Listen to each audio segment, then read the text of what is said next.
경제 뉴스가 연예 뉴스처럼 들리는 그날까지 경제 브리핑 불편한 진실.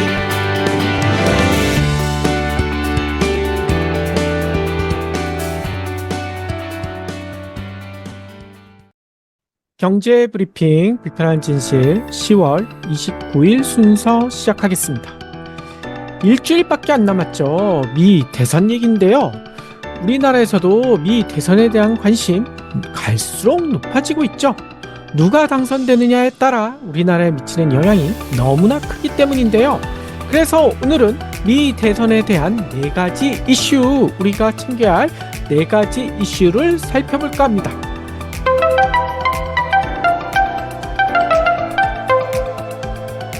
그러면 첫 번째 이슈, 미 대선 비용은 얼마나 될까요? 참고로요, 우리나라 지난 대선 2022년이었죠. 이때 쓰인 대선 비용 4,300억 원 정도로 조사되고 있습니다. 우리 국민 1인당 9,800원가량 썼다는 이야기인데요. 미국은 어느 정도 될까요? 이보다 훨씬 많다고 합니다. 그래서 얼마 전 월스트리트저널은 이렇게 얘기했어요. 미국 대선에 대해 비싸고 오래 걸리고 짜증난다. 아이고, 이 미국 대선을 이렇게 지적하더라고요. 왜 이렇게 지적했느냐? 그도 그럴 것이 올해 미국 대선에 쓰인 비용 지금 159억 달러에 달할 전망이라고 하더라고요. 이 159억 달러 우리나라 돈으로 22조 1천억 원이 넘어가잖아요. 이는 2020년 대선 때보다는 살짝 줄지만요, 2016년 때보다는 2배에 육박하는 수치라는 거예요. 그리고 2000년, 2004년에 비교해서도 4배에서 5배나 큰 규모라고 합니다. 아니, 이게 얼마나 되는 돈이지? 미국 유권자가요, 대략 2억 3천만 명 정도 된다고 하더라고요. 이를 계산해보면 1인당 9만 6천 원이나 드는 셈이라는 거예요. 앞서 우리나라는 9,800원 정도였잖아요. 우리나라보다 10배 가까이 비용이 많이 들어간다는 거죠. 아니, 왜 이렇게 미국 대선에 돈이 많이 들까요? 월스트리트저널은 이렇게 얘기해요. 많은 미국인들이 알아차리지 못하지만 미국 선거는 선진 민주국과 비교해 아주 예외적인 경우다라고 지적합니다. 그 얘기가 뭐냐면요, 미국이란 국가 자체가 워낙 크잖아요. 게다가 연방제라는 독특한 전통도 여전히 유지하고 있죠. 그래서 선거제도 유지에 다른 민주국가와 비교할 수 없는 막대한 비용이 들어갈 수밖에 없다는 거예요. 특히 미 대선, 아마 아시는 분들은 아실 거예요. 대선만 치러지지 않죠. 상하원 선거도 함께 치러집니다. 이 역시 비용 상승을 부채질한다는 거죠. 게다가 미국은 각 당의 후보 선출 단계에서 예비 선거라고 하죠. 프라이머리, 이 제도까지 운영하고 있기 때문에 이 제도가 돈 먹는 하마로 불리고 있다는 거예요. 왜냐하면 이때마다 선거를 치르는 것과 거의 비슷한 비용이 들어간다는 겁니다. 이 선거를 몇 번이나 치르는 셈이기 때문에 비용과 기간 모두 어마어마하게 늘어나기 때문이라는데요. 아니, 그러면 여기서 질문, 미 대선 기간은 어느 정도 될까요? 우리나라는 길어야 2-3개월 안에 다 끝나지 않습니까? 그런데 미국인들은요, 대통령 선거가 거의 2년 동안 지속되는 것이 당연한 것으로 여기고 있다고 합니다. 이 예비 선거, 이 제도 때문에 너무나 길어진다는 거예요. 그런 사이에 수십억 달러를 지출하게 되고 TV, 라디오, 그리고 광고판, 이제는 스마트폰까지 쉴 새 없이 광고를 쏟아내야 되잖아요. 아니, 미국만 이럴까? 다른 나라는 좀 다르다는 거죠. 미국 바로 위에 캐나다 선거 기간은 36일에서 50일 정도밖에 안 된다는 거예요. 거의 2년 동안 치러지는 미국과는 너무나 다르다는 거죠. 그래서 캐나다 2021년 선거 당시 총 비용이 6,900만 달러, 우리나라 돈으로 959억 원에 그쳤다는 거예요. 영국과 프랑스, 다른 나라들도 비슷하다고 합니다. 법으로 엄격하게 선거 비용 상한을 제한하고 있죠. 그렇기 때문에 선거 비용이 미국의 40분의 1에도 못 미친다는 거예요. 아니, 그러면 미국에서는 이렇게 막대한 선거 비용 줄이려는 노력을 안 할까요? 그런데 미국에서는요, 이 문제를 표현의 자유와 연결해서 해석한다는 거예요. 선거 비용을 규제하면 표현의 자유를 해칠 수가 있다. 그러니 규제가 갈수록 풀리게 되고 돈 먹는 하마처럼 돈은 끊임없이 들어갈 수밖에 없다는 거죠. 그러면 이렇게 막대한 선거 비용 어떻게 마련할까요? 아이고, 이게 대부분 다 기부로 이루어진다고 합니다. 민주당 대선 후보인 카멜라 해리스 부통령, 조 바이든 대통령이 후보 자리에서 물러난 이후 첫 2주 동안 후원금을 3억 달러 가까이 거둬들였다는 거예요. 우리나라 돈으로 4,100억 원이 넘죠. 그리고 민주당 총 후원금 모금액은 지금까지 알려진 것만 10억 달러에 달한다고 합니다. 무려 1조 3천억 원이 넘는 후원금을 받아들였다는 거죠. 이에 계산해보면요, 1분당 우리나라 돈으로 1,200만 원 이상을 쓸어 모았다는 거예요. 그러면 트럼프는 가만히 있을까요? 트럼프도요, 지금까지 8억 달러 가까이 후원금을 모금했다고 합니다. 우리나라 돈으로 1조 1천억 원이 넘죠. 이 같은 천문학적인 정치 자금, 그러면 누가 될까요? 대부분이 부자들이 되고 있다는 겁니다. 테슬라 CEO인 일론 머스크 같은 고액 기부자들 몇 명이 되고 있다는 거예요. 2004년 미국 선거 당시 100만 달러, 그러니까 13억 원 이상 고액 정치자금 후원자는 23명밖에 안 됐거든요. 근데 이번 선거에서는 무려 408명의 큰손이 모두 23억 달러를 쾌척한 것으로 집계되고 있다고 합니다. 23억 달러, 엄청나죠?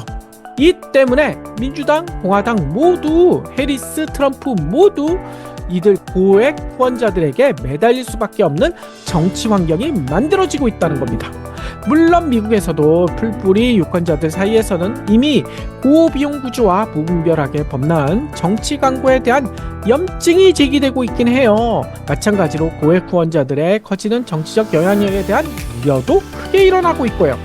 따라서 퓨 리서치란 곳에서 최근 조사한 바에 따르면 미국인 10명 중 7명이 선거 비용 제한에 찬성 입장을 밝혔다고 합니다. 반대는 10명 중 1명에 불과했다는 거예요. 하지만요, 이런 선거 비용 제한 가능할까요? 고양이 목에 방울 달기와 같은 양상이라는 거예요. 따라서 미 대선 선거 비용이 줄어드는 것은 기대하기가 어렵다는 푸념이 쏟아지고 있다고 합니다.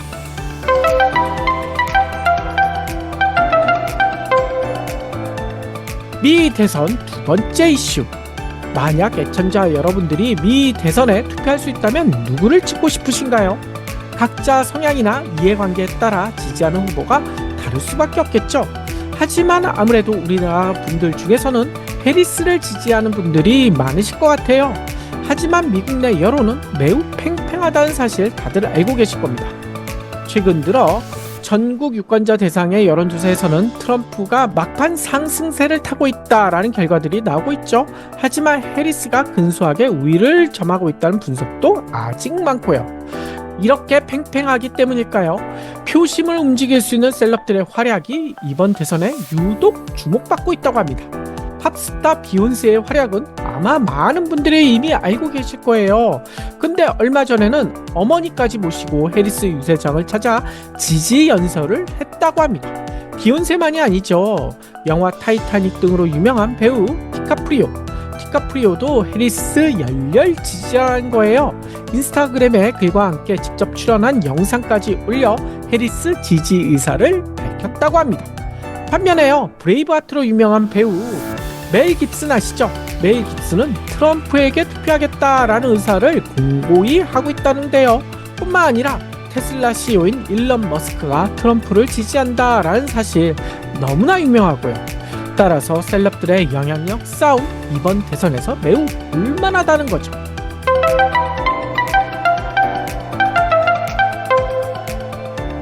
미 대선의 세 번째 이슈.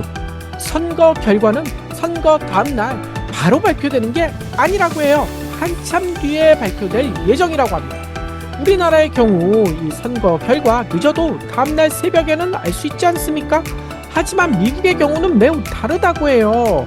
아니, 세계 최고의 나라라고 자랑하는 미국에서 선거 결과는 한참 뒤에 나올 수밖에 없다는 거죠. 특히 이번 대선은 역대급 박빙 승부라 선거 결과가 발표되기까지 시간이 상당히 걸릴 수 있다고 합니다. 격차가 너무 적어서 모든 투표용지를 개표한 이후에도 승패를 확정해 발표할 수 없는 상황이 오래 이어질 수도 있다라는 우려도 쏟아지고 있더라고요. 특히 이번 대선의 판세를 가를 경합주, 지난 방송에도 얘기 드렸지만 그 중에 가장 대표적인 곳이 펜실베니아잖아요. 근데 펜실베니아는 선거 당일 우편 투표에 대한 개표가 시작되기 때문에 개표 결과가 발표되는 게 늦어질 수밖에 없다고 합니다. 지난번에도 설명했다시피 펜실베니아는 경합주 중에서 가장 많은 19명의 선거인단을 지니고 있잖아요. 여기서 승리해야 백악관에 입성할 수 있다라는 이야기까지 나오고 있고요. 근데 이곳의 발표가 늦어지게 되면 전체 결과는 덩달아 늦춰질 수밖에 없다는 거죠. 근데 펜실베니아만이 아니라고 하더라고요. 일부 주에서는 선거 결과 표차가 일정 수준 이하면 재검표가 이뤄질 수 있는 그런 제도가 있다는 거예요. 특히 미시간의 경우 표차가 0.5%포인트 이하면요 재검표를 요청할 수가 있고요. 조지아주는 여기는 더 심해요.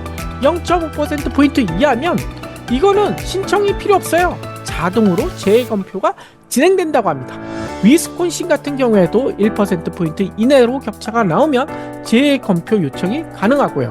그런데 지금 들으신 주 얼마 전에 설명드렸던 경합주에 다 속하지 않습니까? 초박빙 판세가 유지되고 있는 경합주가 이런 제도를 가지고 있다는 거예요. 그런데 더 큰 문제는요, 이들 주에서는 재검표 후에도 결과에 불복하며 선거 소송으로 이어질 가능성도 있다고 합니다.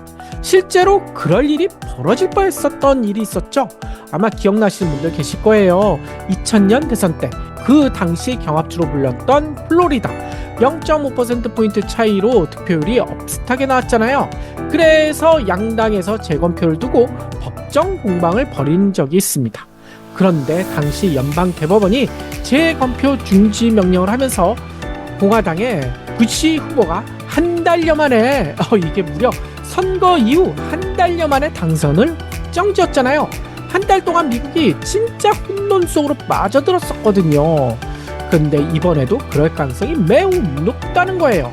이번 대선의 경우 유권자들의 투표 결과로 선출된 대통령 선거인단이 오는 12월 17일 투표를 실시할 예정이거든요.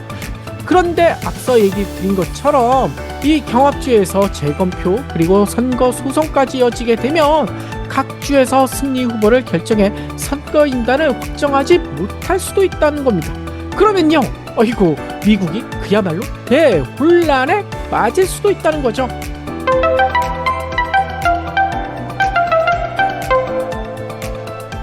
이번 대선의 네 번째 이슈, 워낙 지지율이 팽팽하다 보니 이런 얘기까지 나오고 있어요. 200년 만에 동률. 이게 뭐냐면요, 선거인단 동수가 나올 가능성이 있다라는 얘기가 쏟아지고 있다는 겁니다. 예전 방송에서 설명드렸지만 미국 대선은 270 이상을 얻는 사람이 이기는 그런 방식이잖아요. 그런데 놀랍게도 해리스와 트럼프의 선거인단이 동수, 그러니까 269대 269가 나올 수도 있다는 거예요. 아니, 그런 시나리오 중에 하나는 경합주 중 조 바이든 대통령이 2020년 대선에서 이긴 4개 주, 그러니까 미시간, 위스콘신, 네바다, 애리조나, 여기에서 해리스가 이기고요. 나머지 2개 주, 그러니까 펜실베니아, 노스캐롤라이나에서 트럼프가 이기게 되면 네브라스카와 메인주, 여기는 선거인단 승자 독식이 아니거든요. 이 2개 주가 매우 중요하게 된다는 겁니다.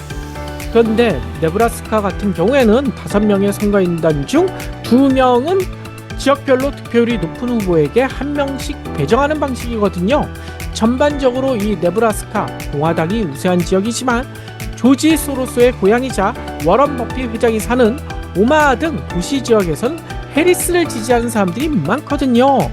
바이든 경우에도 지난 대선 때 네브라스카에서 선거인단 1명을 확보한 바가 있어요. 따라서 이번에도 그럴 가능성이 높다는 거죠. 이때 메인주에서 트럼프 역시 선거인단을 확보하게 되면 정확히 동수가 된다는 겁니다. 아니, 정말 이런 말도 안 되는 일이 벌어지면 어떻게 될까요? 법으로도 나와 있다는 거예요. 수정헌법 12조에 따라 상원에서는 부통령을 정하고요, 하원에서는 대통령을 정한다고 합니다. 실제로 선거인단 동수가 나와 하원에서 대통령이 결정된 사례가 있다는 거예요. 1824년 이때 딱 한 차례 발생했는데요. 이때는 어떻게 됐느냐, 아이고, 이게 선거 이후 한참 길어졌다는 거죠. 그 다음 해 2월 9일 날 존 퀸시 애담스 대통령이 하원 투표에서 선출된 바가 있다고 합니다. 따라서 이번에도 실제 동수가 되면 새로 선출된 119대 미국 의회 하원이 대통령을 선출하고요. 상원이 대통령을 선출할 수도 있다는 거예요. 그런데 이때 또 재미난 게 있어요. 이 교황 선출하듯이 한 후보가 과반수를 얻을 때까지 투표를 계속한다고 합니다. 그렇게 되면 누가 유리할까요? 현재는요, 트럼프가 유리해 보인다는 거예요. 왜냐, 하원에서 대통령을 결정한다고 했는데 공화당이 하원에서 220대 211로 다수당이라는 거죠. 그런데 설마 이런 일까지 벌어질까요? 아무튼 미 대선 갈수록 흥미진진한 것 같아요.